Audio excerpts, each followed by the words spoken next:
오늘 예수 이름에 담긴 성탄의 의미 두 번째 시간으로 구원자 예수라는 제목으로 하나님 말씀 증거하도록 하겠습니다. 우리 한번 옆에 계신 분들과 인사해 볼까요? 메리 크리스마스 한번 인사하겠습니다. 메리 크리스마스, 메리 크리스마스. 예. 오늘 메리 크리스마스 많이 하세요. 내일 되면은 조금 뭔가 이렇게 열기가 식잖아요. 그러니까 오늘 실컷 하십시오. 메리 크리스마스라는 말을 요즘 잘 못 듣지요? 메리 크리스마스라는 뜻이 무엇입니까? 즐겁게 우리를 위해서 이 땅에 오신 아기 예수님을 경배하자, 예배하자라는 그런 기독교, 이 복음이 담긴 말이 이 메리 크리스마스입니다. 그래서 세상 사람들은 메리 크리스마스 요즘 잘 안 해요, 그죠? 해피 할러데이 이렇게 하죠. 근데 우리는 메리 크리스마스 열심히 해야 됩니다. 메리 크리스마스 얼마나 좋은지 몰라요. 우리가 이 시간에 이렇게 성탄절을 맞이해서 이 자리에 함께 다 나왔습니다. 여러분, 한번 우리가 이 시간에 다시 한번 생각해 볼 수 있어야 됩니다. 난 여기 왜 나왔지? 왜 나오셨습니까? 우리 아이들 여기 왜 나왔나요? 성탄절이니까요. 우리 아이들이 여기 와서 잠깐 이렇게 발표하는 그 시간 때문에 부모님이 오신 것입니까? 아니면 성탄 초콜릿을 받기 위해서 이 자리에 오신 것입니까? 성탄절이니까 당연히 예배 드려야죠. 그래서 오신 것입니까? 다시 한번 우리는 생각해 봅니다. 나는 여기 왜 나왔는가? 이 땅에 우리를 구원하시기 위해서 아기 예수님으로 이 땅에 오신 그 하나님을 예배하기 위해 나왔지. 그분께 감사하기 위해 나왔지. 그 감사가 우리의 심령 가운데 있을 때 하나님께서 우리의 예배를 기쁘게 받아주신 줄 믿으시기를 바랍니다. 우리는 12월 25일 이 날을 크리스마스, 성탄절로 지키고 있습니다. 그러나 오늘이 실제 예수님께서 오신 날은 아닙니다. 정확한 날짜는 아무도 모릅니다. 그럼 왜 12월 25일을 예수님의 생일, 이 크리스마스, 성탄절로 정했을까요? 원래 12월 25일은 로마의 그 태양신인 아폴로 신이 탄생한 생일이었습니다. 그래서 이걸 모르고 있다가 신천지라든지 이단들이 와가지고 너 왜 이방신의 탄생일을 지키고 있어? 이런 말 들으면 막 깜짝 놀라는 분들 계십니다. 크리스마스가 예수님 태어난 날이 아니야? 아니 그러면 내가 지금까지 이방신이 태어난 날을 이렇게 지키고 있었단 말이야? 교회에게 내가 속은 거야? 그러나 그런 것이 아니죠. 당시 고대에는 이방신들의 탄생일들을 축제로 많이 지키지 않았습니까? 특별히 로마에서 가장 기쁜 날이 이 태양신, 이 아폴로의 탄생일이었습니다. 근데 로마에 이제 기독교인들이 점점점 많아지게 되고 나중에 콘스탄틴 그 황제 때에 이 기독교가 국교로 공인이 되죠.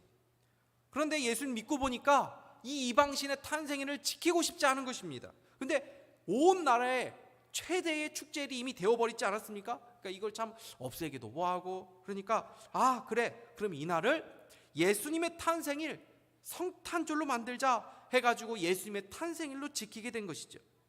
여러분, 이것이 얼마나 놀라운 일입니까? 이런 기독교의 대체 문화, 대학 문화가 우리의 삶에도 많이 일어나야 되는 것입니다. 추도 예배 이런 게 성경에는 없지요. 그러나 유교의 영향을 받아서 제사를 지내는 그런 우리나라 문화에서 이 추도 예배는 이 기독교식으로 바꾼 너무나도 귀한 우리의 신앙의 모습인 것입니다. 온 가족이 하나님을 섬기고 예배드리는 것, 이것이 얼마나 하나님 앞에서 아름다운 모습입니까? 이 시간 온 가족이 함께 예배드리는 이 은혜가 보통 은혜가 아닙니다. 그런 은혜를 주신 하나님께 감사하고, 혹시라도 온 가족이 함께 예배를 드리지 못하고 있는 분들이라면 새해에는 온 가족이 하나님을 예배하는 은혜가 있기를 주님의 이름으로 축복합니다. 성탄절은 하나님께서 우리를 위해 이 땅에 오신 날이죠. 그래서 예수님의 또 다른 이름이 이제 지난주에 말씀드렸죠. 임마누엘, 우리와 함께 하시는 하나님입니다. 그럼 왜 하나님이 우리와 함께 하기 위해서 이 땅에 오셨습니까? 왜 하나님께서 우리와 함께 위해서 이 땅에 오셨죠? 하나님께서 우리와 함께 하기를 원하셨기 때문입니다. 우리는 누구와 함께 하고 싶습니까? 우리 어린 자녀들, 여러분들은 주로 누구와 함께 하고 싶어요? 누구요? 언니? 참 특이하네요. 언니 보통 싫어하던데. 엄마, 아빠, 우리 가족들, 나의 친한 베스트 프렌드 하고 함께 하고 싶죠. 내가 불편한 사람들, 내가 싫어하는 사람들, 나를 괴롭히는 사람들과는 함께하고 싶어 하지 않아요. 그래서 하나님께서 우리와 함께하고 싶어서 이 땅에 오셨다는 말은 그만큼 우리를 사랑하신다는 것을 말해주는 것입니다. 그래서 성탄은 우리를 향한 하나님의 사랑을 생각할 수 있는 날입니다. 하나님께서는 우리와 함께하기 위해서 저 높고 높은 영광을 다 버리시고 이 땅에 아기 예수님으로 오셨습니다. 여러분, 드라마 같은 것을 보면은 재벌집 아들이 가난한 여인을 좋아하는 이야기들이 나오죠. 근데 집안에서 반대합니다. 너는 결혼할 사람이 이미 정해져 있어. 너랑 어울린 여자가 아니야. 딴 생각하지 마. 근데 이 남자가 이 여자를 너무 좋아하니까 이 여자를 얻기 위해서 자기가 누리는 모든 것을 다 버리고 그 여자에게 가는 그런 이야기들이, 그런 비현실적 이야기들이 종종 있죠. 여러분, 사랑은 희생을 하게 만들죠. 자녀가 부모를 위해 희생하는 것보다 부모가 자녀를 위해 희생하는 것이 훨씬 더 큽니다. 왜요? 부모가 자녀를 사랑하는 사랑이 크기 때문입니다. 우리 자녀들이 맛있는 과자를 사 먹습니다. 그러면은 가끔씩 부모가 그거 먹고 싶을 때가 있죠. 그러면은 부모가 이거 나 좀 줘, 그럽니다. 그러면은 자녀들이 즐겁게 줍니까? 부모에게 즐겁게 줘요? 즐겁게 딱 하나만 줘요. 그러면은 이거 하나 갖고 부족하잖아요. 그러면은 조금 더 줘봐. 그럼 그때부터 자녀들이 울상이 됩니다. 나 이거 언니도 줬고 오빠도 줬고 나 먹을 것도 없는데, 그러기 시작하죠. 그러나 부모는 자녀에게 많은 것을 양보하죠. 어머니는 짜장면이 싫다고 하셨어. 우리 자녀들은 그걸 압니까?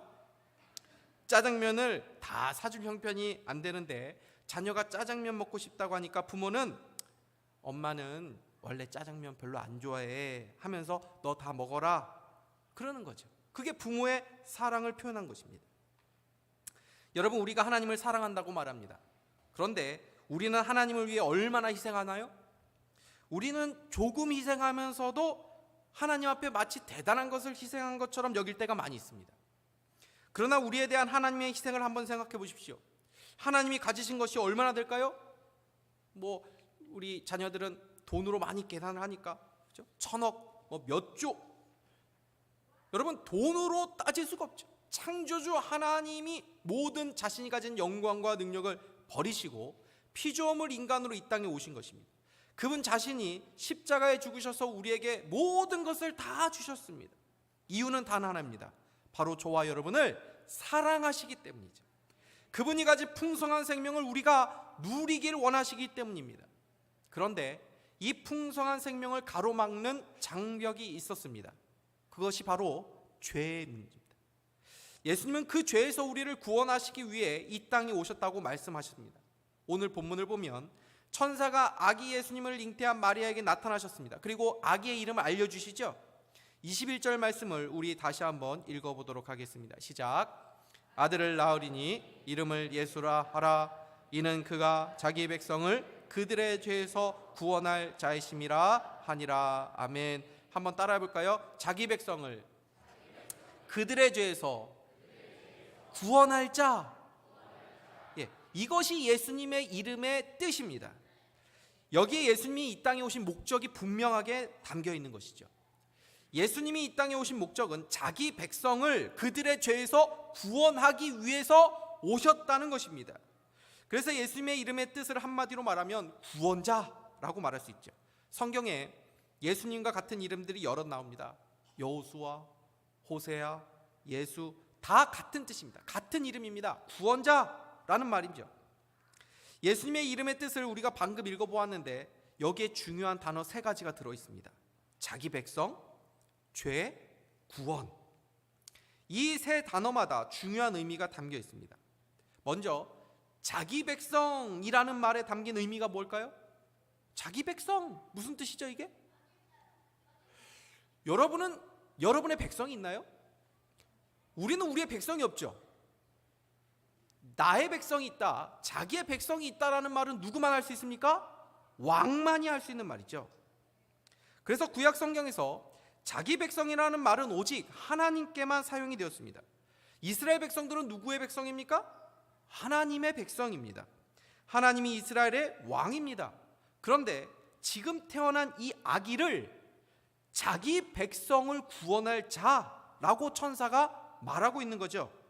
이것은 이 아기가 바로 이스라엘 왕 하나님이라는 것을 말씀하고 있는 것입니다. 심지어 지금 자신을 낳은 어머니 마리아 그리고 요셉도 이 아기의 백성입니다. 지금 이 아이의 이름을 누가 지어주고 있습니까? 요셉이나 마리아가 지어준 것이 아니라 하나님께서 직접 천사를 통해서 그 아이의 이름을 지어주셨습니다. 이 아이의 진짜 부모가 바로 하나님이라는 것을 보여주시는 것이죠. 지금 이스라엘의 왕인 하나님께서 자기 백성을 구원하기 위해서 이 땅에 오신 것입니다. 여러분, 세상에 많은 종교가 있습니다. 그런데 오직 기독교에만 있는 독특한 진리가 있습니다. 그것은 하나님이 우리를 찾아오셨다라는 것입니다. 어떤 분들은 기독교를 세상의 종교들과 다를 바 없는 또 하나의 종교로 생각을 합니다. 그래서 이렇게 말하죠. 불교를 믿나, 이슬람을 믿나, 기독교를 믿나, 다 비슷한 거지. 뭐 다 좋으니까 자기에게 맞는 종교를 찾아가지고 그냥 다니면 마음도 안정되고 또 삶에 힘도 되니까 종교가 때로 도움도 되지 않아? 그러니까 자기 맞는 종교들이 다 있어. 그 중에 하나 그냥 선택해. 이렇게 말하는 사람들 있죠. 그러나 기독교는 수많은 종교 중에 또 하나의 종교가 아닙니다. 세상의 모든 종교들도 기독교와 다른 독특한 진리가 바로 이 성탄절에 볼 수 있는 거죠. 세상의 모든 종교들 보십시오. 자기 나름대로의 다 어떤 교리가 있고 또 가르침이 다 있습니다.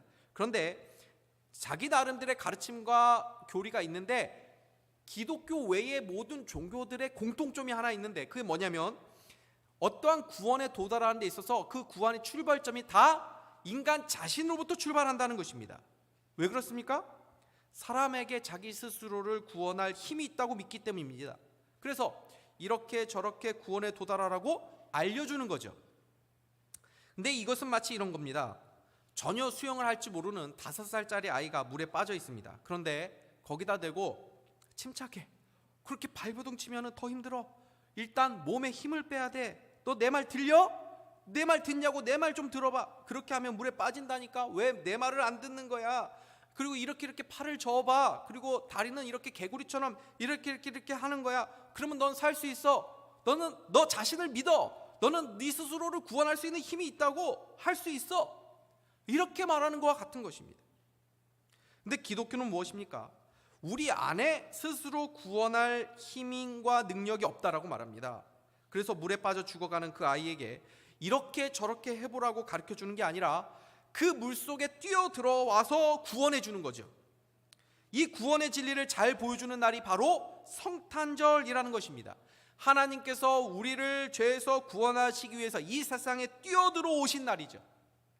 이 복음은 오직 기독교에만 있는 놀라운 소식입니다.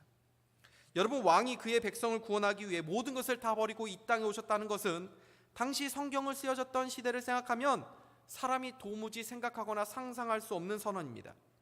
성경이 쓰여질 당시 고대의 왕들은 다 어떤 모습이었습니까? 백성에게 군림하는 왕, 백성의 섬김을 받는 왕입니다. 근데 성경은 세상에서 생각하는 그 왕에 대한 모습과 전혀 다른 왕의 모습을 말씀하고 있습니다. 하나님은 자기 백성을 섬기는 왕이라고 말씀합니다. 여러분은 하나님을 섬긴다고 생각합니까? 아닙니다. 하나님은 언제나 우리를 섬기십니다. 우리 자녀들이 부모를 섬겨야죠. 그런데 우리 자녀들이 힘이 없으면 부모를 잘 섬길 수 없습니다. 오히려 부모가 자녀들을 섬기죠.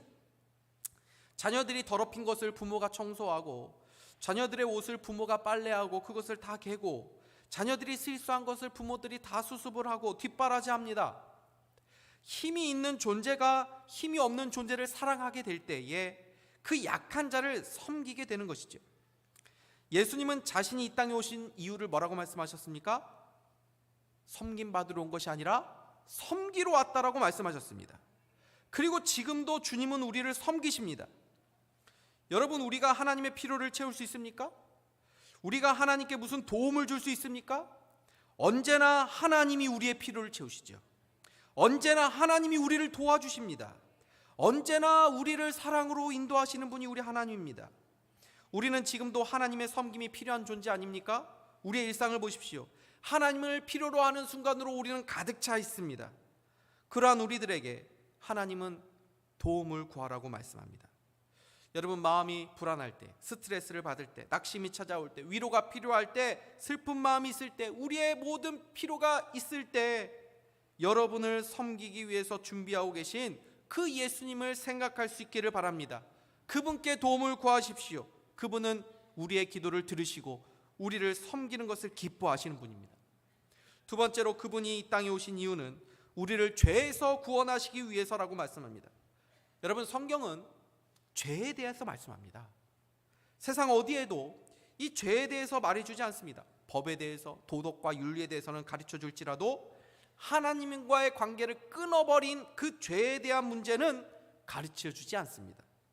그러나 성경은 우리가 죄에서 구원받아야 될 사람들이라고 말씀합니다. 우리가 죄에 대해서 구원받을 필요가 없다면 예수님이 이 땅에 오실 필요가 없는 거죠. 죄는 우리의 눈에 보이지 않습니다. 그러나 세상을 보고 우리를 보면 죄가 있음을 알게 됩니다. 아이나 어른이나 세상 사는 게 만만치 않죠. 우리 자녀들도 힘들 때 많죠. 고민이 다 있습니다. 걱정이 있습니다. 하고 싶지 않은 것을 억지로 해야 될 때도 많습니다. 울면 안 돼, 울면 안 돼. 여러분, 우리가 막 울고 속상하고 괴로운 이유가 무엇입니까? 그렇게 우리가 고통하는 이유가 무엇입니까? 단 하나입니다. 죄 때문입니다. 우리가 하나님께 죄를 지어 그분과의 관계가 끊어졌기 때문입니다. 이 세상을 보십시오. 뉴스를 한번 계속 들어보십시오. 얼마나 사건과 사고들이 많이 나옵니까? 얼마나 무서운 일들이 많이 일어나고, 얼마나 가슴 아픈 일들, 얼마나 분노해야 될 일들, 얼마나 괴로운 이야기들이 많습니까? 뉴스뿐 아니라 우리의 가정 속에도, 우리의 삶 속에서도 고통과 다툼과 상처가 얼마나 가득합니까? 소아과 병원에 가면 어린 자녀와 어머니들이 많이 계십니다. 근데 기다리면서 아이가 엄마에게 보채고 떼쓰고 칭얼댑니다. 엄마는 그 아이 때문에 힘들어하고 그 아이는 엄마 때문에 힘들어합니다. 여러분, 누구보다 사랑하는 관계가 이 엄마 자식 간의 관계 아닙니까? 그런데 서로가 너는 왜 이렇게 엄마를 힘들게 하니? 엄마는 왜 나를 이렇게 힘들게 해요? 서로가 힘들어합니다. 아기가 어려서 그렇습니까? 아니요, 죄 때문에 그런 것입니다. 우리 자녀들 형 누나 얼마나 가까운 사이입니까? 그런데 왜 형하고 동생하고 그렇게 자주 싸웁니까? 형이 나빠서요? 아니요, 우리 모두 다 나만 생각하는 이기심, 자기 중심성, 죄인이기 때문에 그렇습니다. 우리 안에 욕심이 있습니다. 탐욕과 정욕이 있습니다. 탐욕은 내가 남보다 더 많이 가지려는 욕심이죠. 정욕은 나를 끊임없이 만족시키려고 하는 욕망입니다. 모습은 다양해도, 현상은 다양해도 원인은 한 가지입니다. 바로 죄 때문이라는 것입니다. 우리 자녀들이나 또는 우리 어른들 중에 하나님이 안 믿어진다라고 말씀하시는 분들이 종종 계십니다. 여러분, 예수를 믿는 첫걸음은 바로 내가 죄인이라고 하는 인식에서부터 출발하는 것이죠. 내가 죄인이라는 것을 깨닫지 못하는데 어떻게 나를 구원할 구원자를 찾게 됩니까? 세상을 보고 우리 자신을 보십시오. 내가 죄인이라는 것을 부인할 수 있는 사람이 누가 있습니까? 죄를 지어서 죄인이 아니라 우리는 기본적으로 죄의 본성을 가지고 있기 때문에 죄를 짓는 것입니다.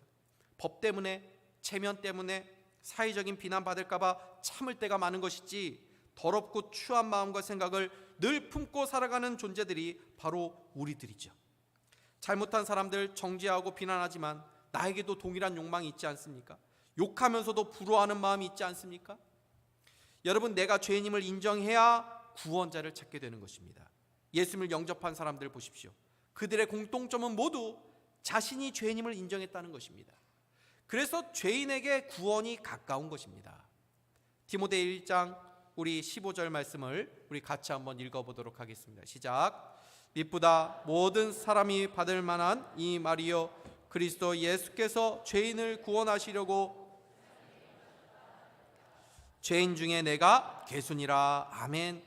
내가 죄인 중에 괴수다라는, 내가 정말 죄인이구나라는 것을 깊이 깨달으면 깨달을수록 예수 그리스도께서 이 땅에 오셨다는 이 복음이 더욱더 기쁜 소식으로 들려지는 줄 믿으시기를 바랍니다. 여러분이 죄인임을 인정하십니까? 그렇다면 구원이 가까이 있는 것입니다. 우리 모두는 구원자가 필요합니다. 우리의 죄는 거룩하신 하나님께 나아가지 못하게 합니다. 사랑의 하나님, 거룩하신 하나님, 영원한 생명 되신 하나님과 함께하지 못하게 만듭니다. 그래서 예수님은 자기 백성을 죄에서 구원하시기 위해서 이 땅에 오셨고, 그 목적대로 십자가에서 죽으셔서 우리 죄를 대신해서 그 죄의 벌을 담당하시고 우리를 구원하여 주신 줄 믿으시기를 바랍니다. 세 번째로, 예수님의 이름에는 구원에 대한 의미가 담겨 있습니다. 예수님은 우리를 죄에서 구원할 구원자가 되신다고 말씀합니다. 그렇다면 예수님께서 어떻게 우리의 구원자가 되실 수 있습니까? 오늘 성경에 보면 예수님께서 우리의 구원자 되시기 위해서 특별한 방식으로 이 땅에 오셨음을 증언하고 계십니다. 그것은 바로 참 하나님과 참 사람이 되어서 오셨다는 것이죠. 20절 하반절을 보십시오. 내 아내 마리아 데려오기를 무서워하지 말라. 그에게 잉태된 자는 성령으로 된 것이라. 여기에 예수님이 참 사람이자 참 하나님인 것이 드러나 있죠. 마리아에게서 오셨다는 것은 무엇을 말씀해 주고 있습니까? 하나님이 사람으로 오셨다는 것을 말해 줍니다. 그러나 동시에 성령으로 잉태되셨다는 것은 무엇을 말해 줍니까? 그 예수님이 참 하나님이시라는 것을 보여주는 것이죠.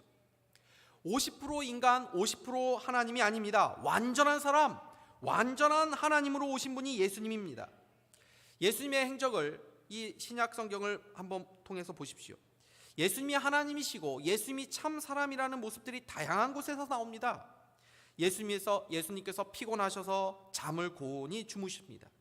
목이 마르기도 하시고, 배가 고프기도 하시고, 식사를 하시고, 분노하기도 하시고, 놀라기도 하시고, 슬퍼하시기도 하시고, 땀과 피를 흘리시고 십자가에서 죽으시기도 하셨습니다.